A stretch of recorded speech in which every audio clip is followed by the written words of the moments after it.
Enkuyanja y'abakristu erizoba bacera ha Kiliziya ya Sacred Heart Ntungamo Catholic Parish okujaguza ekiro ky'amataagi.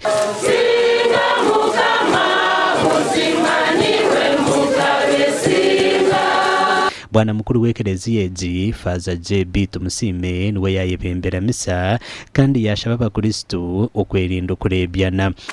Abantu barebyana umuntu masubiro kirengo mwese na mani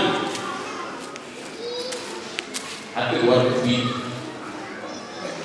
desa ni basitire mu resource umugazi ayisigoji ayisibiyo. Omushija wa Ruhangogo yagambira biciriza ngo hate mitima yabe hindukire kimwe batandukana no kwitanira mu maka gabo. Abantu mostrando que we are not consistent and we are not reliable.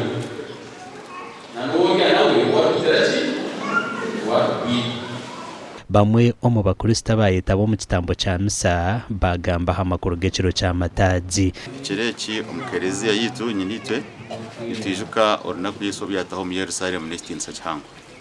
Abantu bakaragayo bamwakira mu kitinisa bamwarira enkindo bamwarira eshuka bamwakira. Kandi ekindi nikitwegesa okwegarura busya omu mahanda obutwe bantu tamburamu. Ekiro ky'amataagi nimpurra okusebera obamani okusanga izoberi Yesu Kristo mukama witu akataho mu Jerusalemu aine ekitinisa ky'amaani kandi akweyoleka nk'omugabe w'abakristu kandi omugabe w'ensi yona. Ekiro ky'amataagi nicyo kiri kutandikaho esande erikwera ya Easter obwo abiikiriza barikwetebekaniza okufa kwa Yesu. Omugandi abakristayo n'abiikiriza muri Yesu omuri district ya Kyenjojo bashabwa obutagarura Yesu Kristo ha musharaba obwo barikushiisha. Ebi byagambwa Reverend David Musana Olivika wa Nyantungo Church of Uganda ahakushaba sande y'amataagi.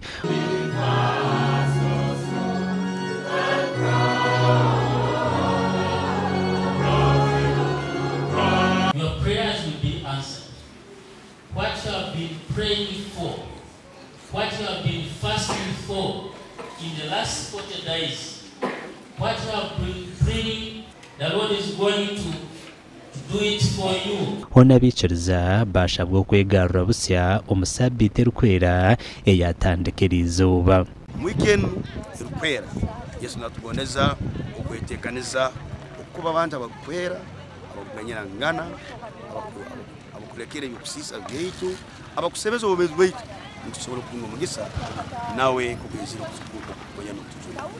Sima Ruhanga abakero kino kya Sunday amataagi okujaguza Yesu Kristo nataha Yerusalemu kusima omahule wetu abok Reverend Yosamu Kato na Reverend David Musana Puli okutubembera mu service